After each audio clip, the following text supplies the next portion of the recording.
Так получилось, что начало операции совпало, совершенно случайно совпало с днем рождения одного из наших выдающих. Presiden Rusia Vladimir Putin akhirnya tampil di depan para pendukungnya setelah tak terlihat selama beberapa waktu.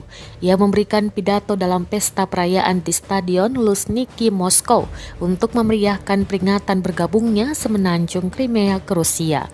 Putin pun sempat menyinggung mengenai perkembangan perang di Ukraina. Pesta perayaan tersebut digelar untuk menandai 8 tahun bergabungnya wilayah Crimea. Sorak-sorai terdengar dan bendera Rusia dikibarkan oleh ribuan masyarakat yang menyaksikan di stadion. Sejumlah orang membawa spanduk bertuliskan huruf Z yang merujuk pada dukungan terhadap invasi Ukraina. Acara itu diramaikan oleh para pejabat negara dan artis Rusia yang menyanyikan lagu-lagu nasionalis. Kemudian tampak Putin berdiri dan masuk ke area panggung. Ia mengenakan jaket pullover panjang berwarna hitam dengan dalaman kaos turtleneck berwarna beige. Dilansir dari RIA Novosti, Jumat 18 Maret 2022, Putin berbicara tentang perayaan hari tersebut. Ia juga menyebutkan dua wilayah separatis Ukraina, Donetsk dan Luhansk, yang kabarnya akan ikut dicaplok Rusia.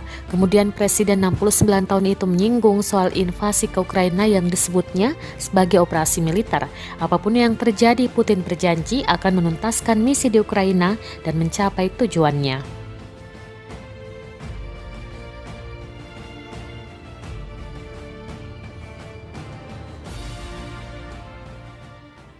Terima kasih sudah nonton.